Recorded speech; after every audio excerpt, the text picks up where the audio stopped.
ધોરણ 10 અને ધોરણ 12 બોર્ડની પરીક્ષાનો આજથી પ્રારંભ થયો છે।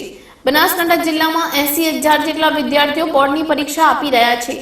આજે જિલ્લા મથક પાલનપુરમાં બોર્ડની પરીક્ષા આપવા આવેલા વિદ્યાર્થીઓનું અલગ અંદાજમાં સ્વાગત કરવામાં આવ્યું હતું। શરણાઈના સૂર અને દેશી ઢોલના તાલે પરીક્ષાર્થીઓનું સ્વાગત કરી કુમકુમ તિલક કરી શુભેચ્છાઓ પાઠવવામાં આવી હતી। જિલ્લા યુવા ભાજપ મોરચાની ટીમ દ્વારા પાલનપુર કુંવરબા હાઈસ્કૂલ ખાતે ધોરણ 10 બોર્ડની પરીક્ષા આપવા આવેલા વિદ્યાર્થીઓનું શરણાઈના સૂરથી અલગ અંદાજમાં સ્વાગત કરી વિદ્યાર્થીઓનું મોઢું મીઠું કરાવી પરીક્ષા ખંડમાં પ્રવેશ આપવામાં આવ્યો હતો। શાળાના મુખ્ય દરવાજા આગળ લગ્ન સમારોહની જેમ વાગતી શરણાઈ અને ઢોલ વાગતા જોઈને વિદ્યાર્થીઓના ચહેરા ઉપર સ્મિત જોવા મળી હતી।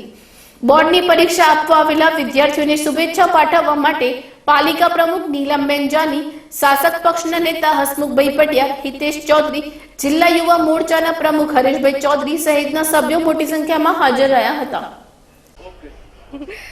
આ વખતે અમારું સ્વાગત ઢોલન ચેનાઈથી કરવામાં આવ્યું છે, તેથી અમને ઘણી ખુશી છે અને અમને એવું લાગે છે કે આવા વાતાવરણમાં અમારા પેપર આપવાથી અમારા પેપર સારા જશે અને અમને બહુ શુભેચ્છાઓ મળી છે બધાની, તો એના માટે હું બહુ ખુશ છું।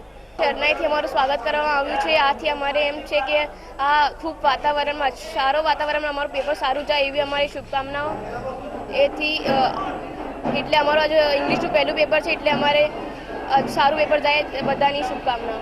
વિદ્યાર્થીઓને બોર્ડની પરીક્ષાનો અનુભવ પહેલી વખત હોય છે, સો એ તણાવમાં ના આવે અને ફ્રીલી રીતે એક્ઝામ આપે। જેમ પહેલાં કહેવાતું ને કે વાગતા ડોલે યુદ્ધમાં, એ રીતે મારો કન્સેપ્ટ એ હતો કે ફ્રી થઈ અને પરીક્ષા આપે, એ રીતે ઢોલ અને શરણાઈના તાલે એમને કંકુ તિલક કરી, ચોકલેટ ખવડાવી, સાકર ખવડાવી અને આજે એમને પરીક્ષામાં અમે બધા વાલી તરીકે મૂકવાયા છીએ એ રીતનો અનુભવ થાય, એ રીતનો અમારો જિલ્લા યુવા ભાજપનો એક આ નવતર પ્રયોગ છે। ધોરણ 10 અને 12ની પરીક્ષાનો પ્રારંભ થઈ ગયો છે। પાલનપુર શહેર યુવા મોરચો અને બનાસકાંઠા જિલ્લા યુવા મોરચા દ્વારા એક નવતર પ્રયોગ કરીને વિદ્યાર્થીઓને શુભેચ્છા પાઠવવામાં આવી છે।